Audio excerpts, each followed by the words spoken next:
parents moved from Vietnam to California. They had my brother, they had my sister, and they had me in 1987. I was born in Oakland, California. Before I can remember, my parents actually separated, so I grew up under a single mom. One of the earliest memories I have of my dad, I was getting into a car, and I remember as a little boy, I was looking in the back window. My dad's ear is probably this big, and my mom started driving away, and his figure kept getting smaller and smaller, smaller and smaller until I couldn't see him anymore.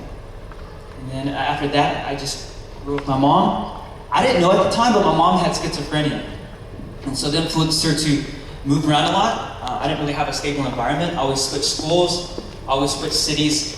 In California, even California, I lived in poor neighborhoods. I know what it's like to go to sleep at night and hear gunshots. And in California, the Bloods and Crips are really popular. I heard they're really popular here as well.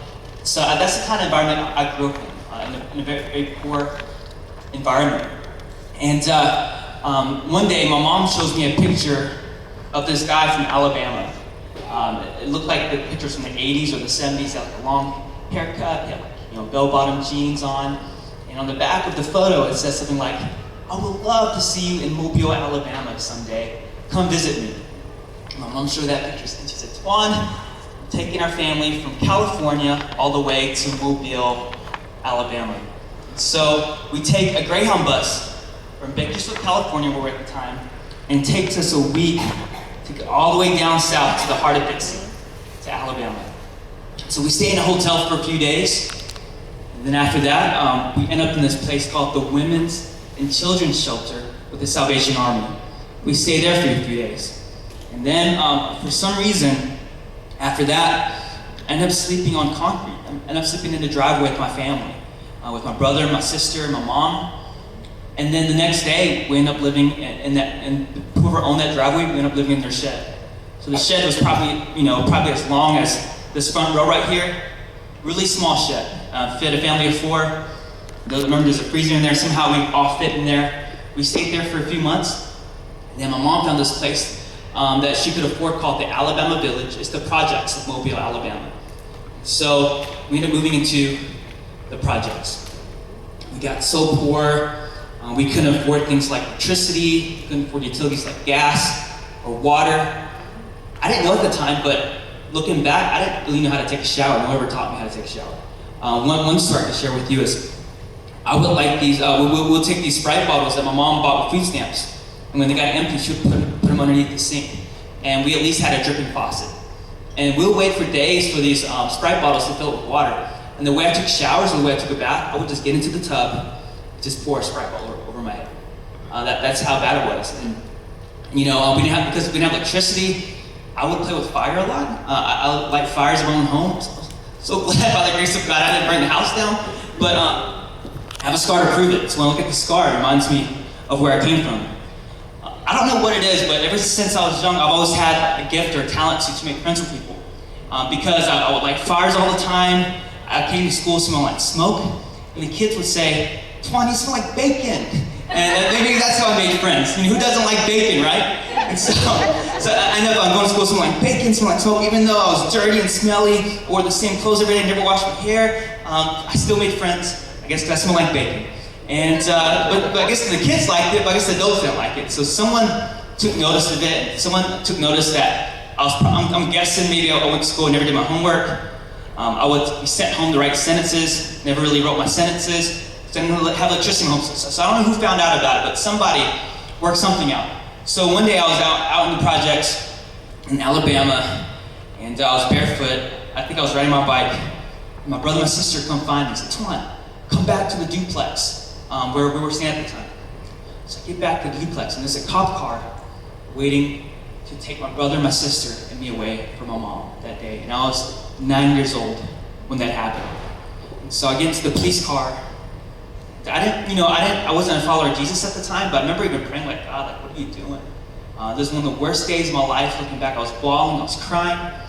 And then we get back on the interstate, we get to Mobile, Alabama, and that night I ended up in the Alabama Baptist Children's Home.